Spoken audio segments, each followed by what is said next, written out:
Welcome to episode 659 of the Entertainment 2.0 podcast, brought to you by thedigitalmediazone.com. I'm Josh Pollard, and this is the show that puts you in control of your favorite movies, music, shows, and games, but really just games this week, because we're doing a little bit of a special episode and bringing back a special guest. Welcome back, Joe DeStazio. Hi, Josh. Thanks for having me. Yeah. I've been around a little bit here. I did the Story Players podcast with you, co-hosted that with you a few years ago. So yeah, not entirely new to the show. But although, as I said, welcome back. You've never actually been on this show, right? I have not been on this show. This is my first time. So All far, right. It's pretty nice. It only took you 659 episodes to join me on this. That's a lot of episodes. It is. But it'll be worth it. It is. So definitely a different show this week. Hopefully all of our fans of gaming are excited for this. We are going to talk, we'll get into what we're talking about in a minute. We are going to do a few things differently. For starters, we're not going to do listener feedback this episode. We will save that for next week, and very much looking forward to hearing everybody's opinions on the things that we talk through today. For all of that contact information other than our email address, which is entertainment20@thedigitalmediazone.com, it'll be at the end of the show and over in our show notes over at www.thedigitalmediazone.com. Okay, so what are we doing here this week? This week, we wanted to take a look back. I've been having a lot of thoughts about what's going on with video game console generations. We're now what feels like halfway through this current generation. I've frankly lost track of what numbers they are, but fortunately, Joe has done the research. He can even tell us what number of generation we're in. We'll get into that.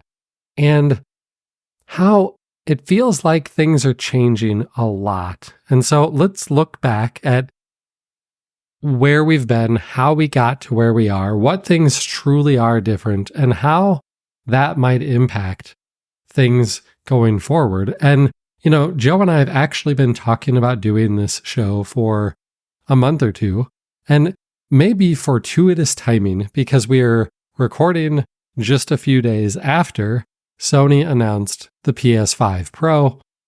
I already talked about the PS5 Pro on the last episode.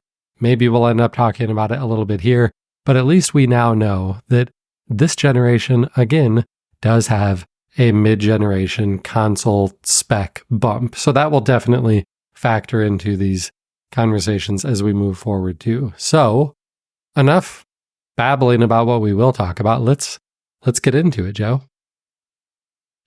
Sure, let's do it.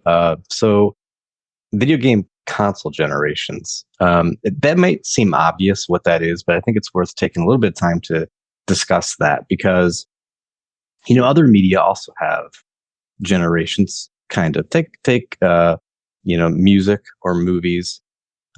We see more their generations in their media type, right? Like for movies, we went, Betamax, VHS, then up to DVD, Blu-ray, etc.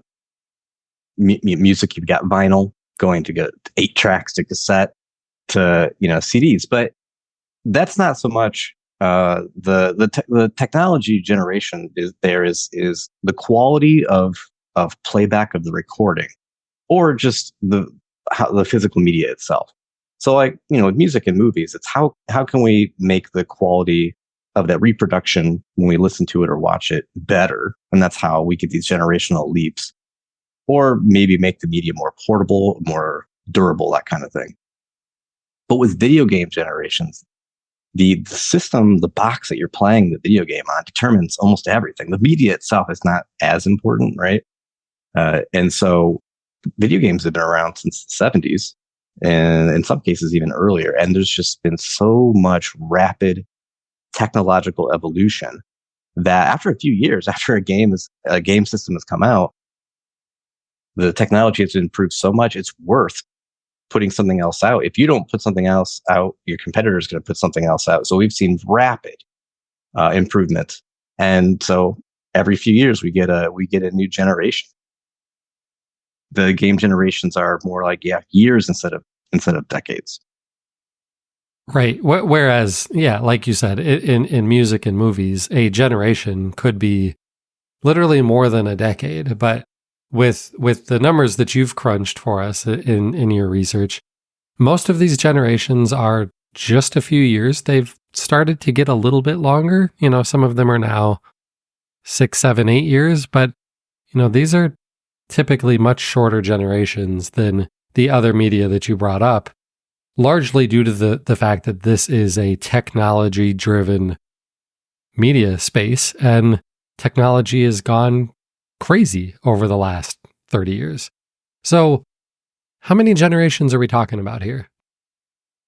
So, I mean, there's a lot of different ways you could look at it. One of the popular ways, and this is what you'll see on Wikipedia, and I think it makes a lot of sense, is we would be right now with the PS5 and the Xbox Series, we'd be in the 9th generation. So how do they determine that? Well, so what they do is, let's say that the first generation of video game console would be something like the boxes that had maybe one game or all the games were on that machine, a dedicated box. Think Pong.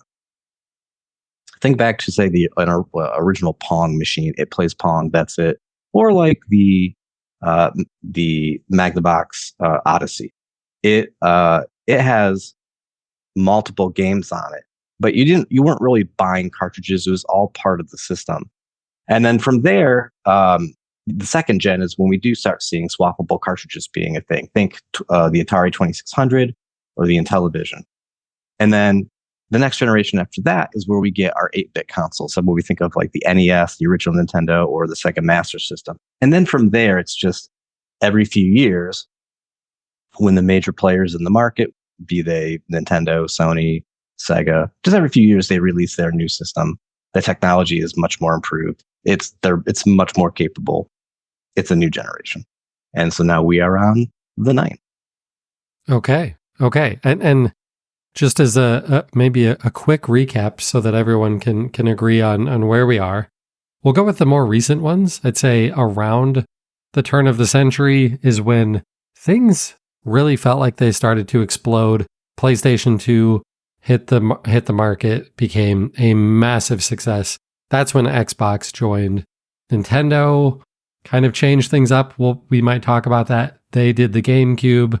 Next generation would be the 7th generation with the Xbox 360, PlayStation 3, and Wii.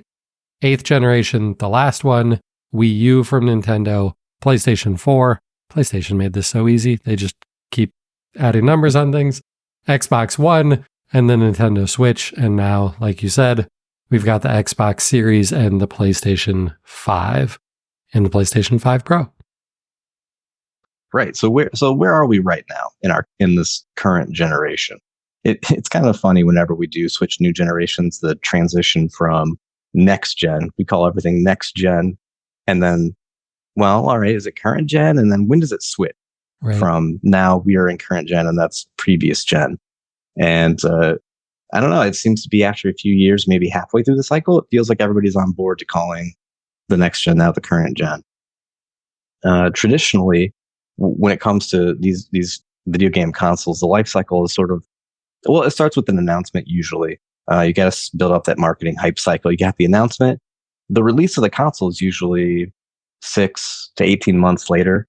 And then the system's out there for a while. And then usually, there is some sort of mid-cycle refresh, whether that's a cheaper, slim model, or as we've seen in the last few times, a higher spec, higher end model, and then the whole thing starts over again after about 4 to 8 years. So it just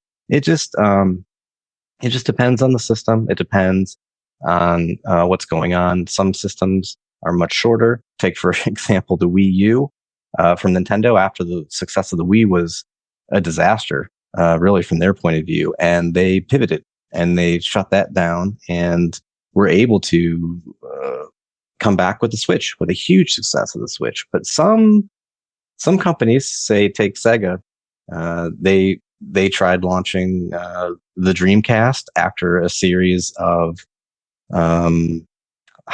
less performing consoles, and that was it for them. They dropped out of the hardware market and went third party completely. So right now, it's been about 4 years, almost 4 years since the PS5 and Xbox Series consoles have come out. So it feels like, well, we're probably about halfway through.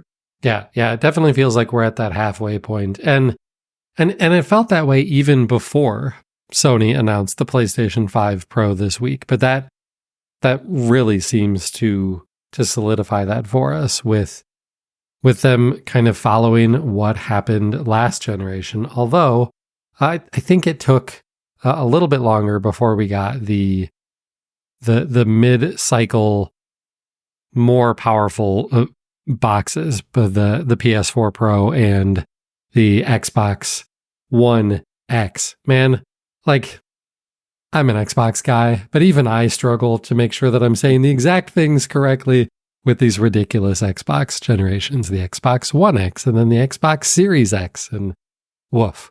We'll try and keep them all straight. Okay, so that's how we got here, Joe. But we've alluded a little bit to the idea that the last couple of generations have been a little bit different. So let's dive a little bit deeper into what has been different about the 8th and 9th generation. Yeah, there have been a lot of differences the last few generations. I think there's really two major points that make these generations stand out. One is building up of these console ecosystems. It used to be that you would buy a console, and at the end of that console lifecycle, when the next set of consoles were coming out, you really had no problem switching to another brand. Whatever was the new best thing in the market at that time, you would switch because the games weren't coming with you. But nowadays, with backwards compatibility and digital libraries, there's huge incentives to stick with what you have. If you've with backwards compatibility, a lot of times we do have backwards compatibility with the physical media. If you're buying things on disc, you can bring that disc with you to the next system, and it's just going to play on the next system. So I remember, I don't know if Josh, tell me if you had the situation when you were a kid, but I remember my parents struggling with this idea of having one system, a new system comes out, and then I can't play any of my games on that system. We just bought you all these things, and now you've got to buy, after a few years, a whole new thing and a whole new set of games. Yeah, it's weird, and it's even weirder when you look at like annualized games. Like, we just bought you NHL 95. Now you need NHL 96.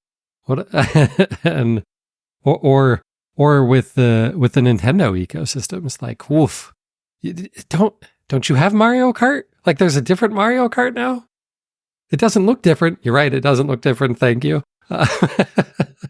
Yeah. But also with the digital libraries, it's even easy. Like, you have an account. You have an account. You buy games. You just, the new system comes in, and it's more like an upgrade. It feels like it's just a better, more powerful version of what you already have. All your stuff comes with you. If you decide, if after having Xbox for a while, that new PlayStation looks pretty nice, and you want to buy that, all of your stuff you have to rebuy it all if you want, or you're going to have two systems set up.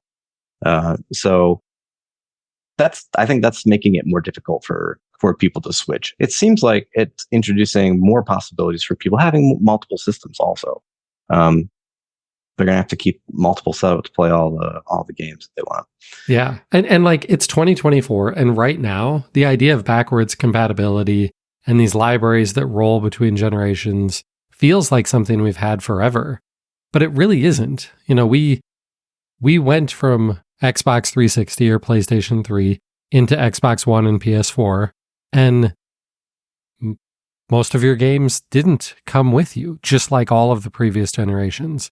But in 2015, Microsoft gets on stage at E3, RIP, and one of their biggest announcements was, we're adding backwards compatibility to the Xbox One. And over the next few years, they added the capability to play hundreds of Xbox 360 and even original Xbox games on the Xbox One, and kind of forced Sony's hand into doing the same thing, because they taken weird strides to try and do backwards compatibility amongst the generations, but it was always complicated and weird. And now this concept of I'm going to buy, like, there are 360 games that I can just digitally play on my Xbox Series X 15 years later, and it just works. And you're right, it does help to, maybe help is not the right word to use there. It drives that like console lock-in of like, well, I guess I'm an Xbox guy now because I bought an Xbox 360 in 2007, but I'm still an Xbox guy, partly due to the fact that now I have this massive library of games. Yeah. And to be fair, there were some consoles that had backwards compatibility, especially in the mobile market with all the Game Boy and Nintendo DS and all that. And even Sony had some backwards compatibility with PS2 to PS1, and there was some attempt in PS3 as well. But it really got cut off when the architecture started to change a lot. And that brings me to the second biggest point, which is that game consoles nowadays are basically just PC boxes, right? All the hardware is really, really similar. Many generations ago, the consoles were so different, not even just between generations, but just at any given time in the market. The capabilities of these machines would be so different. Like, yeah, I don't know if you remember back in the 90s, like with the Super Nintendo and the Sega Genesis, you would have games that came out for both systems completely different from each other. It wasn't like it was a port. I mean, they had two different companies sometimes making two different, like for licensed games, like Aladdin or Lion King, that kind of thing. Two different companies working on the same license, creating completely different games. They weren't working together. They weren't sharing design documents or whatever. They had to develop what made sense for that particular box. And nowadays, everything is more of a more tightly controlled PC. So the differences, you're even seeing games being ported to the Switch. You're taking the most powerful consoles and producing games for them, and then somehow they're able to be ported down to this little handheld tablet, small thing. And it's still the same game. It doesn't look as good. It doesn't run as well, but it is the same experience. And I think that's making it harder for each of the consoles to kind of stand out when it comes to the subsequent generations. We did see changes with Nintendo's always experimenting, right? We saw the Wii and the controller as a innovation, something different to try. But for the most part, it feels like we've been narrowing down and getting closer to just having a computer. Yeah, which has also helped bridge the gap between dedicated consoles and PC gaming. We're now seeing, we've been seeing Microsoft / Xbox port their games to PC for a while because that felt natural because Microsoft makes Windows, so why shouldn't their Xbox games also run on Windows?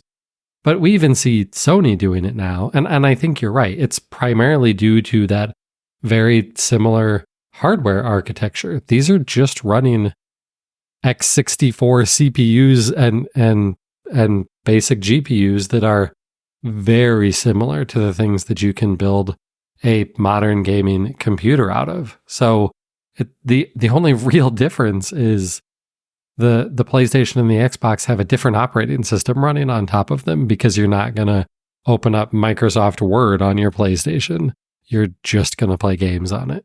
There are a couple other newer developments that we've seen. We've seen subscription service become real popular. We've seen subscription services become real popular on the consoles with Game Pass and PS Plus. But we're also seeing, because of the strong capabilities of the machine, we're seeing games take a much longer time to create, to develop. And it's not even really that gameplay itself has become more complex. It's just that we're expecting higher fidelity. We're expecting better graphics. We're expecting a lot more detail. And that just takes a lot more people and more time to build these games.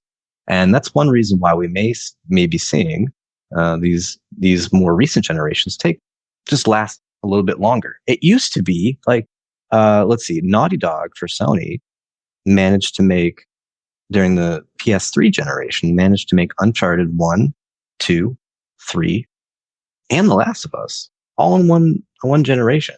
And in the PS4, that was down to Uncharted 4 and Last of Us 2. And it's getting to the point where studios might only be able to release one, maybe two games if they're lucky, within a single console generation. So some major differences there. Yeah, and the similar examples on the Xbox side, like one that I think back to a lot is back in like the 360 generation, we started seeing Forza Motorsports and Forza Horizon games that were coming out all the time. And like I became an Xbox guy, and I loved the fact that every couple of years there was a new Forza Motorsport for me to play. Where on Sony, it was like, wow, it's been 5 years since the last Gran Turismo to play. And then it almost even started to feel like, well, this year is a Forza Motorsport year and next year is a Forza Horizon year. But that's backed off too. You know, we got Forza Motorsport last fall. The last Forza Motorsport was Forza Motorsport 7, which was on the previous generation and kind of like the halfway point of the previous generation. So what you're describing is happening on both sides. The Halo is another great example. You know, Halo in the 360 generation, we had 3 or 4 Halo games with Reach and what's the other one? The other ODST. ODST, right. And then in the Xbox One generation, we got Halo 4. And then they like remade the Master Chief Collection to bring a bunch of them forward. And that was basically it. So you're right. We're seeing far fewer games, which I kind of want to shift and bring up one other aspect of this that kind of ties the game development time into also some of that console vendor lock-in thing that we've been describing. And that's, you know, when people have decided, like, I can really only afford, or it really only makes sense for me to own one console, they do it based on, well, what are the games that are only on that particular console? Console exclusives. We talk about it all the time. And as we rolled into the previous generation, it seemed like Sony was just killing Xbox on this front. And so what was Microsoft's answer? They went on a spending spree of buying studio after studio after studio. And Xbox now has 23 studios under the Xbox Game Studios umbrella. It's a crazy amount of studios. And it still feels like we're not getting games all that quickly, despite that number of studios all pumping out games. Now, granted, they're not all exclusive to Xbox. They are making some of these games available on other platforms too. But for the most part, on Xbox. And it's not like we're seeing 5 massive console exclusives every single year on the Xbox side. It's just not happening. Yeah, that's true. And that really factors into what we think might be coming up next for the rest of this current generation and then the next. But there's one last thing that I think we shouldn't forget about, and I don't know how anybody could, but in the year 2020, there was this global pandemic. And that also had a huge effect on how this generation in particular played out. I mean, people were working from home. So in terms of development studios making games, that's another factor for why games are taking a little bit longer. They've had to adapt to that. We also had all the supply constraints from COVID. And you may recall how hard it was to get these consoles when they launched. So I think the main result from that was it took longer for these consoles to get to different households, right? To get to everybody.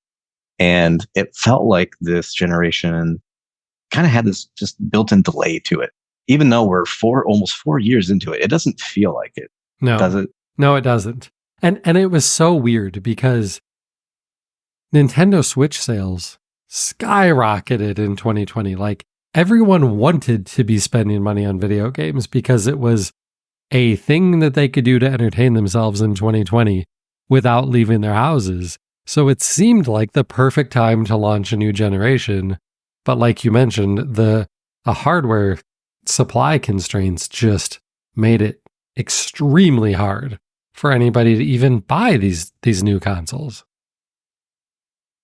Yeah, and what's surprising is that they're still doing ports to some of those older systems. Even like the newest games coming out are still coming to the older systems, and there must be a good financial reason to do that. There must still be a lot of people playing on those. Not everybody has upgraded to the current systems. And the craziest one that I saw recently was Jedi Survivor, the EA game by Respawn, which is the sequel to Fallen Order. The original game was on last gen consoles, that being Xbox One and PS4. But the new one was next gen or current gen only. And then they announced that they're porting that game to systems that came out in the year 2013. And that Jedi Survivor port is coming out very soon, actually.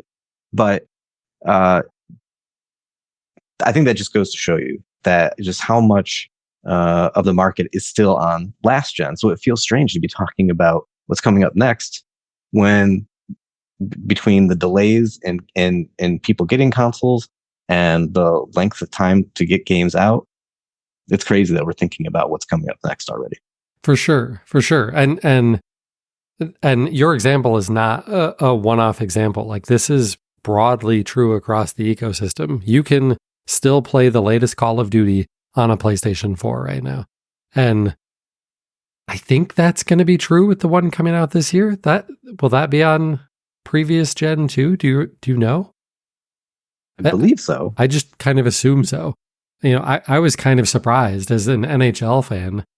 NHL decided this year, NHL 25 will only be current/next gen. It'll only be available on Xbox Series and PlayStation 5. And it does feel kind of nuts that 4 years in, that's the case, that most, maybe not most, but many games are still released on both generations.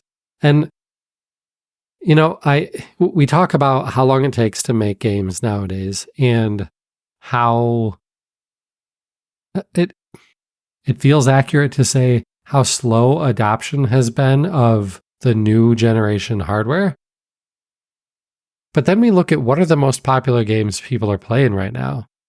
And I mean, we of course think of the latest Call of Duty, but how many of them are playing it on the new generation? But the real winners are games like Minecraft and Fortnite, and games that are obviously more than capable of running on a PlayStation 5, more than capable of running on a PlayStation 4, more than capable of running on your phone or your like 10-year-old iPad. And these are the games that many people are still devoting hundreds of hours to.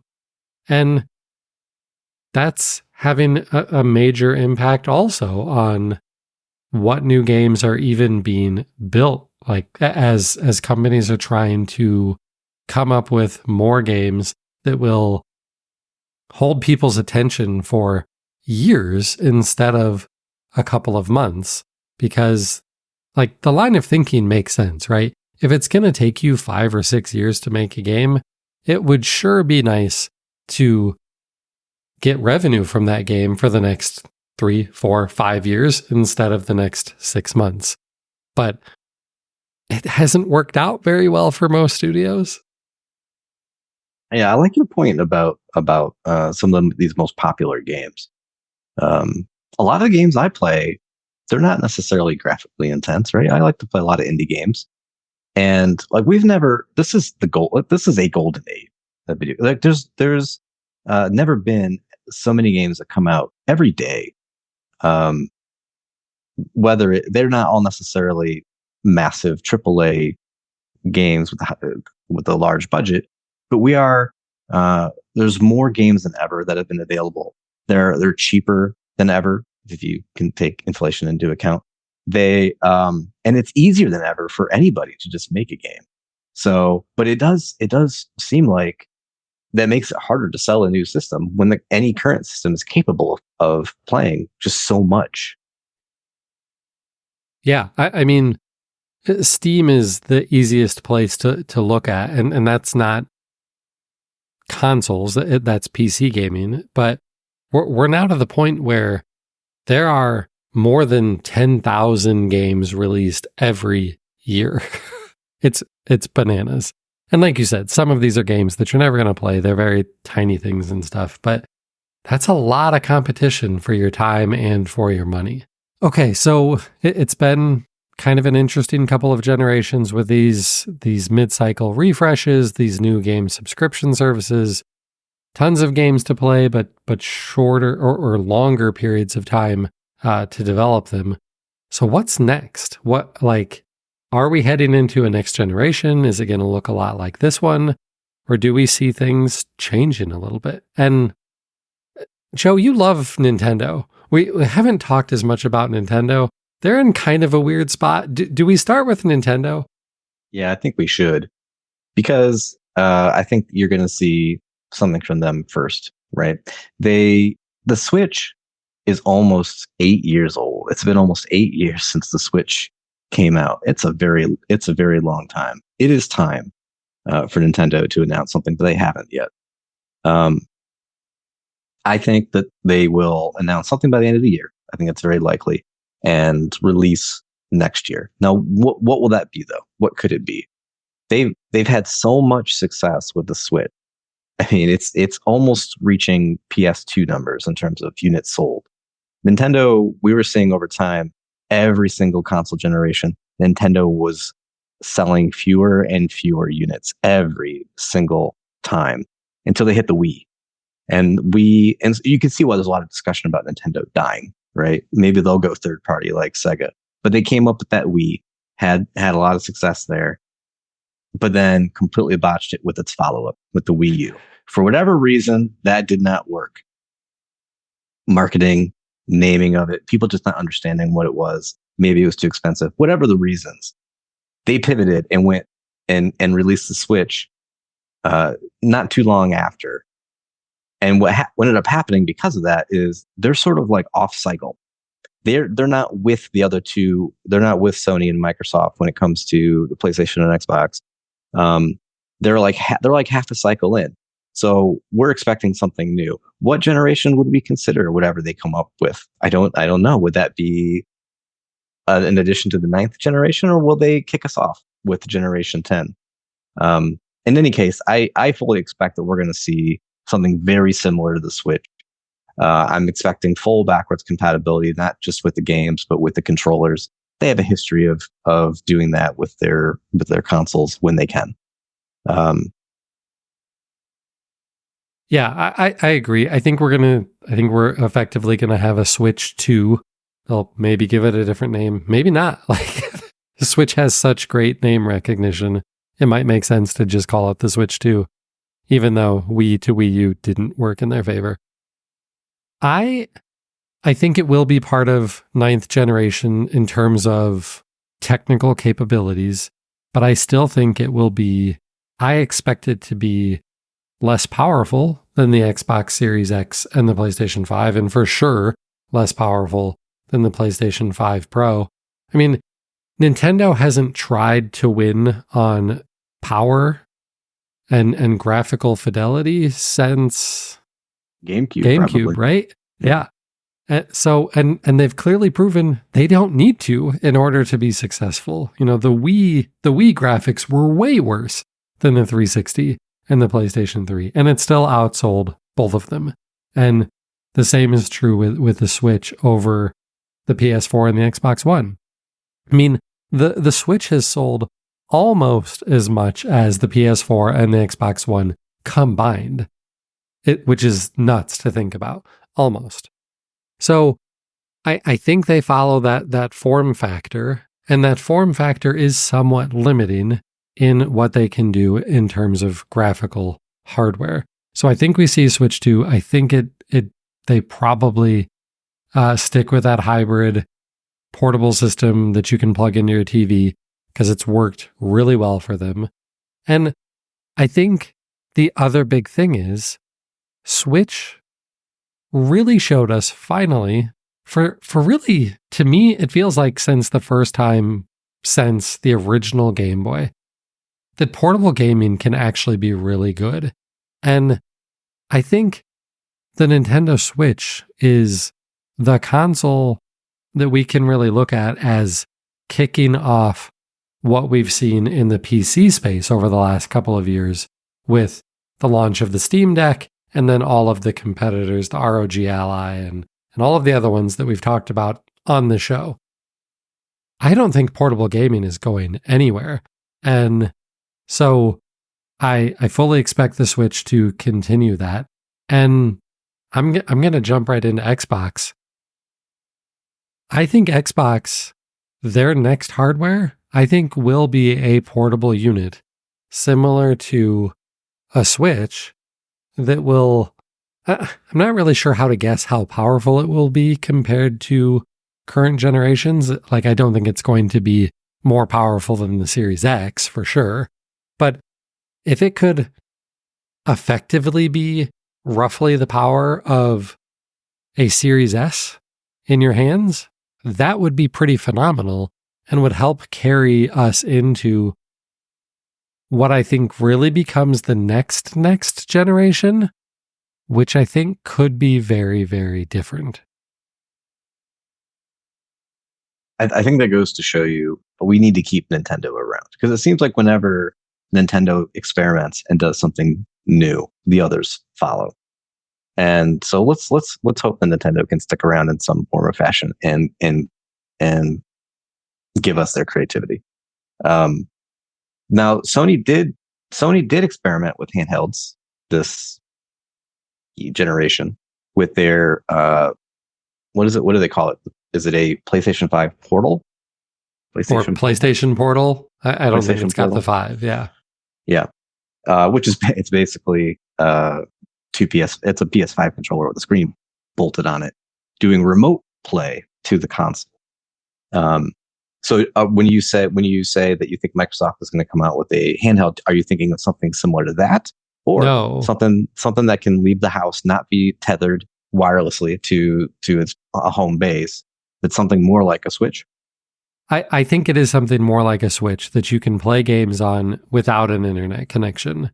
And I think, and I'll come back to this as we talk about what I think is next, but Xbox over the last 5 to 10 years has really focused on this mantra of we want people to play whatever they want, wherever they want, and kind of on whatever they want. And so with Xbox Game Pass, they introduced xCloud, the cloud streaming option. So yeah, PlayStation has the PlayStation Portal, which allows you to remote play from your PlayStation 5.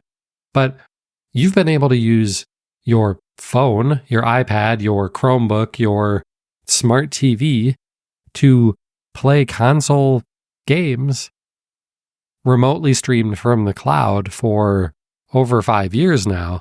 And I think that technology continues to improve and allow people to do that. But I think that Microsoft does end up releasing a handheld like the Switch that will play games natively on the box that you're holding. And then presumably that would be a digital only console, since they're probably not going to put a CD or this optical drive right on that device. Yeah. So all right, I could see that happening. If you look at Microsoft's units sold over the years, it's showing a little scary pattern that follows some of these other manufacturers that dropped out of the market altogether. I'm talking after Atari, Jaguar, after the Sega Dreamcast, Nintendo, had they not had seen some success with Wii, we're seeing a very similar pattern to the Xbox generations. What do you think about an Xbox 5 coming out? Yeah. So I think the next generation might be completely different from where we are now, for a few different reasons. So you've talked about already how the last two generations, especially on the Xbox and PlayStation side, have basically just been PC hardware.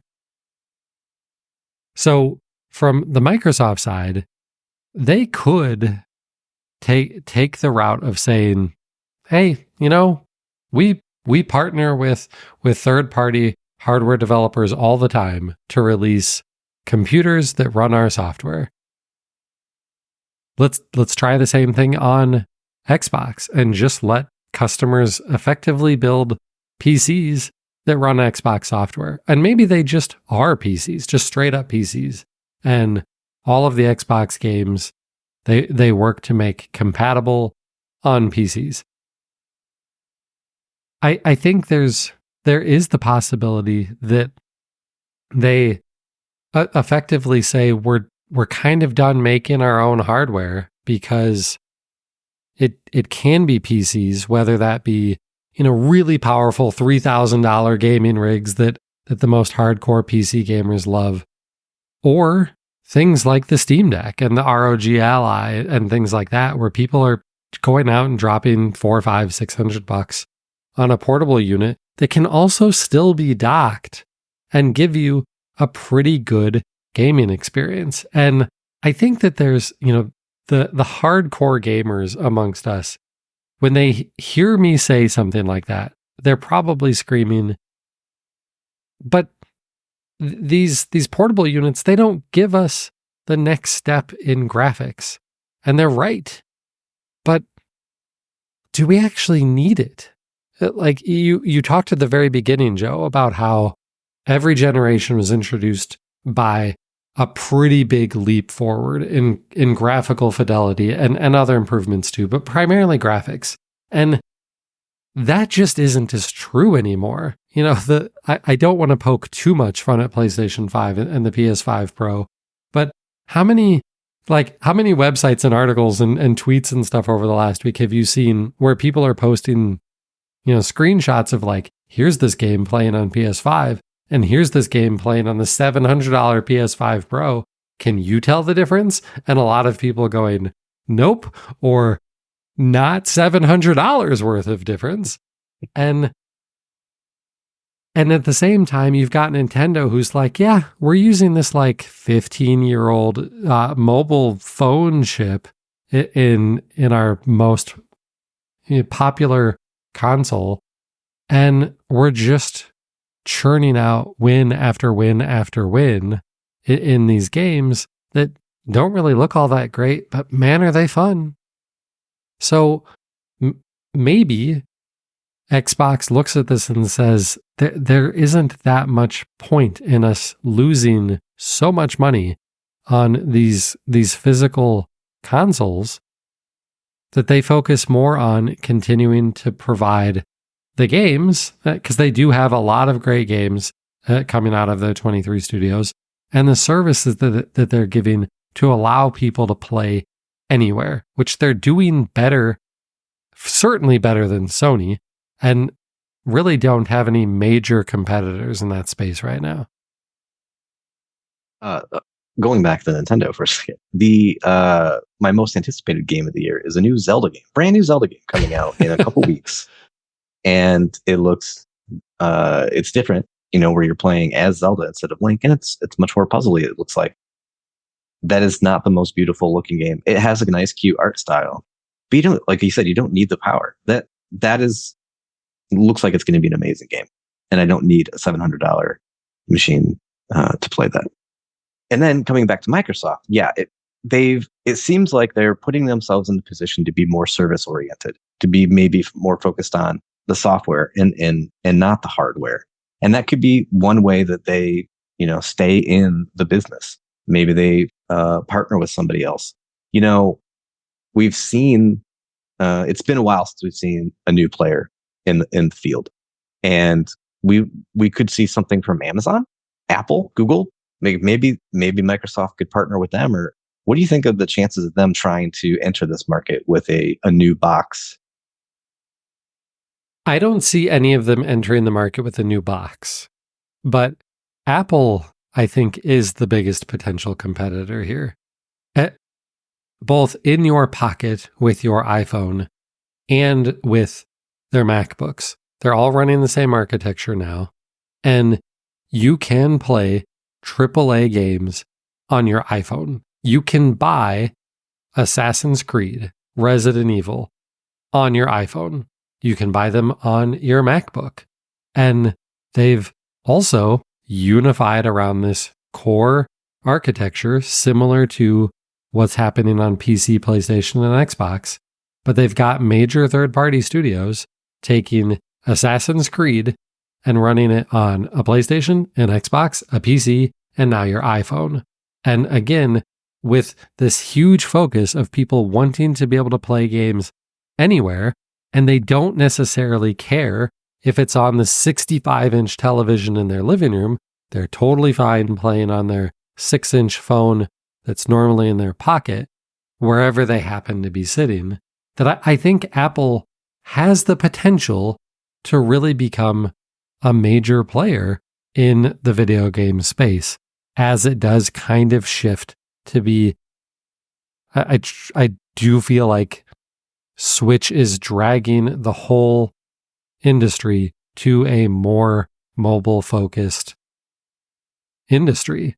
And we're going to stop ignoring the fact that, you and I are rushing out to buy consoles when they launch. But how many other people do we know that are playing actual games? Bejeweled is a game. Sure. On their phones every single day. We don't call them gamers, but there are way more people playing mobile games than there are people playing PlayStation 5. Yeah, mobile is huge. I mean, the quality of the games maybe isn't what we are used to, especially with the free stuff to pay, free to play with crazy microtransactions. But yeah, mobile is huge, and it's worth remembering that the video game industry, in terms of like overall revenue, is bigger than the film industry, right? So like, it's not this small thing anymore, and the market continues to grow. And it might be that right now it's mobile players. I just don't see people. I know that they can play Resident Evil on their phone. It just seems like something that people wouldn't do. If you're on your phone, you're probably going to need smaller, a different type of game, smaller experiences that you can play quickly. Yeah, but we'll have to wait and see. In any case, though, getting to Sony, they've experimented with some things. The PlayStation Portal. They've made a little bit of headway there, but they've also been doing the VR stuff as well. So it seems like they're willing to try things. The VR doesn't seem to be doing very well. No. But aside from those things, it feels like they're in a position to just keep going as things are. Status quo.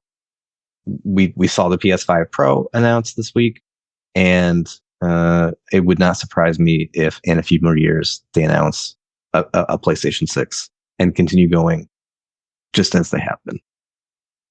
Yeah, and I think they can, and I wouldn't fault them for doing it. They've been absolutely crushing Xbox everywhere except in North America.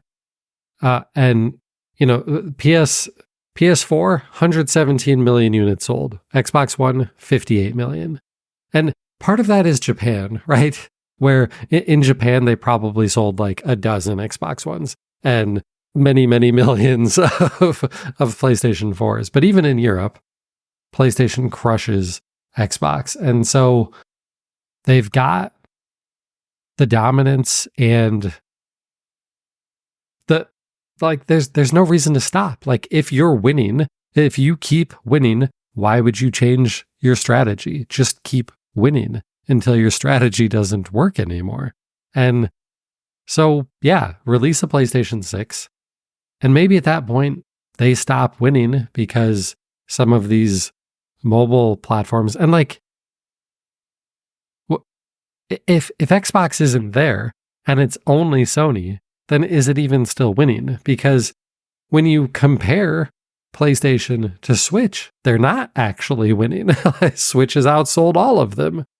But we kind of disregard it because we kind of look at Switch as this weird, like, well, it's sort of last generation and not really this generation, but it's working. And if your goal is just we're putting out gaming hardware to be able to sell as many games as possible and generate, massive revenue through game sales, why not keep doing what you're doing if you're Sony? Yeah, well, why? To make more money. And so, like, if they see that they can expand their market and make more money by doing something else, they might still do that. I'm not sure. I wish I knew how well Game Pass was doing as a subscription service, because it feels like it's not something. It doesn't make sense. Like, I don't understand how it works. I understand there's a huge amount of monthly revenue, but when you're putting your day one games from Microsoft onto Game Pass, providing very little incentive for anybody to actually purchase that game, well, I can see how Sony's a little reluctant to do that. Well, and even Microsoft is switching that strategy, right? Because now we've got 3 official tiers to Game Pass, and only the most expensive tier includes day one games. So, yeah, when Game Pass started, what was that, 6 or 7 years ago? $10 a month got you, day one Forza, day one Halo, day one Gears of War. Well, now it's $20 a month for Game Pass Ultimate to be able to get day one games. So maybe that bet didn't work out so well, or maybe they're like, it does work, but we've still got to recoup this $69 billion that we spent to buy Activision Blizzard King. Yeah. And the whole subscription thing, I think, is really the success of that. The results of that experiment, I think, are going to drive everything going forward for the next generation. And we just don't have that data. And I think it's really important to acknowledge that these companies are massive. They have tons of data, and they're going to be making decisions that put them in the best position to make money, and hopefully do that by making something that consumers want and find valuable. But at this point, I feel like we know, like, the future can go in so many places right now, and it's really hard to narrow down which path we're going to end up taking. Yeah, for sure. But that's part of the fun, isn't it? Getting to just wait for the next Nintendo announcement. Like, wouldn't it be crazy if it's not the Switch 2? Yeah. If it is more of a traditional console and it's like crazy powerful. Yeah, that would be very unexpected. Yeah. In any case, I think they should call it the Super Switch. Ooh, I like it. That'd be great. I like it. All right. Well, I think that wraps up our main topic here for this week. Joe, we always like to end our show by talking about the things that are going on in our entertainment systems. But since this is a gaming-focused episode, maybe we just focus on what have we been playing lately. So for me, it's only been a few days since the last recording. I haven't gotten a ton of time. Joe, you and I have both been trying to play through Final Fantasy VII Remake. I sat down last night and thought, I'm going to play some. And I grabbed my DualSense. And you know what happened? You can guess what happened. Was it not charged? It was not charged. It was completely dead, even though I thought I charged it last time. So I did not play Final Fantasy VII.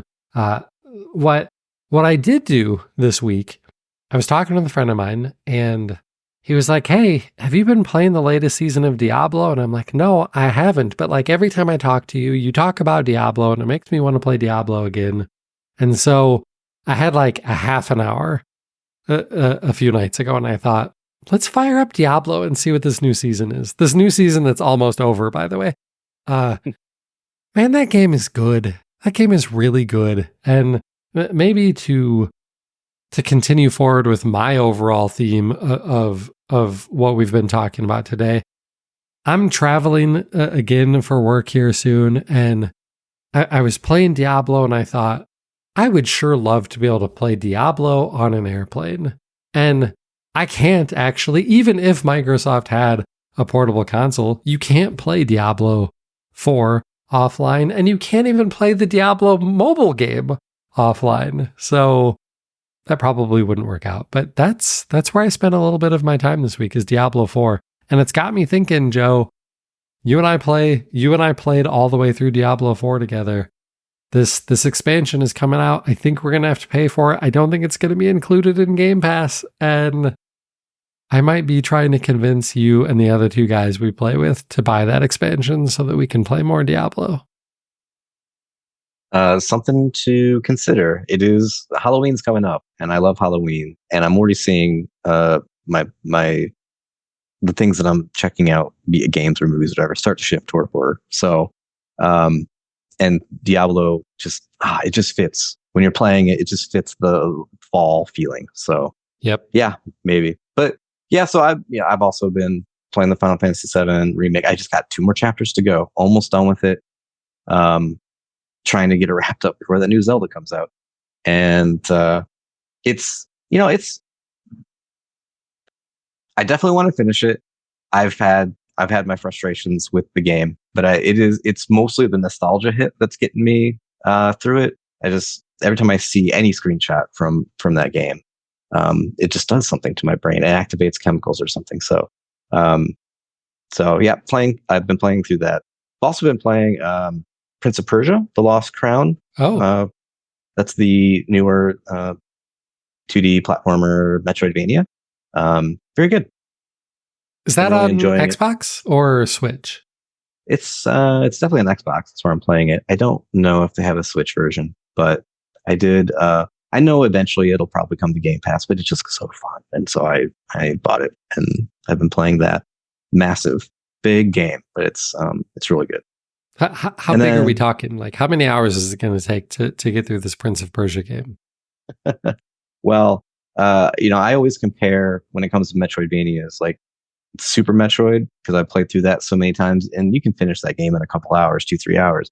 But yeah, the map, when you pull up the map on this Prince of Persia game, it just keeps getting bigger and bigger and bigger, and it feels like 10 Super Metroids in one. Yeah, I don't know. I think I'm 7 or so hours into it. How long to beat says it's 16 and a half. So wow. I love me my 2D platformers. And I've also been playing this game on Game Pass called Still Wakes the Deep, which is a first person horror type game. I think it's made by the guys who did one of the sequels to Amnesia: The Dark Descent. It's just one of those games where you don't have any weapons. You're walking around. This takes place on an oil rig out in the ocean off of the coast of Scotland, I think. And it must be an Unreal Engine 5 game. It is beautiful. Frame rate could use some little work, but it is very atmospheric, and the voice acting is fantastic in it. So I'm having a good time with that. I get a little scared, but that's good. And is it just like jump scares, or is it situational scariness too?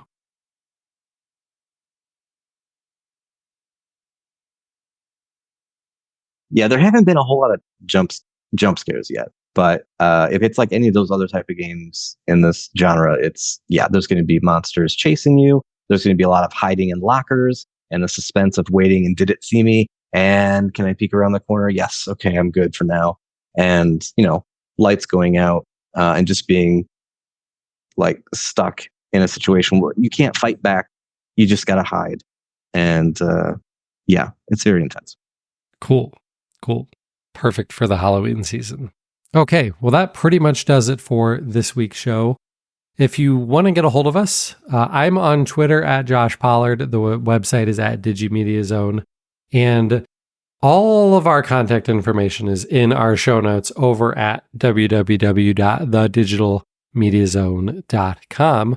Also, if you're watching on YouTube or have been at all, click that like button, click the subscribe button. That helps us out a lot. And we should be back next week. Hopefully we'll be back with some more live shows soon. Those are typically Tuesdays or Wednesdays around 8:30 p.m. Eastern. Joe, before we wrap up, anything you'd like to plug that you've been working on?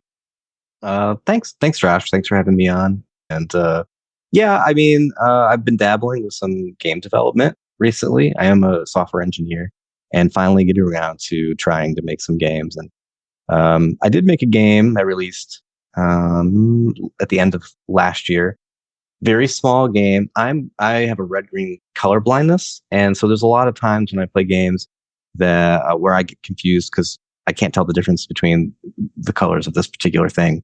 Opening doors or trying to even do like match 3 games can be difficult somewhat. So I put together a game that when you play it should make you feel like what I feel in those situations. It's really short, 5 minutes of your time. If you want to go check that out, it's pretty cool. Cool. You can put it in the show notes for me. Yeah, we'll definitely put a link to. Awesome. It's called Colorblind Curse. Is that right? That is the name of it. Yep. Colorblind Awesome. Curse. It is. It's fun. Like for a 3 to 5 minute game that's really there to teach you something. It's really fun, and you can try to beat our score. Cool. Well, Joe, thank you again for joining me on this special episode. This has been a lot of fun, and maybe we'll have to do this again when we find out what the next announcement from Switch is, or what Sony and Xbox decide to do over the coming months and years. But that's going to do it for episode 659. He's Joe DeStazio, and I'm Josh Pollard. Thanks for listening to Entertainment 2.0. Adios. Thanks, Rush.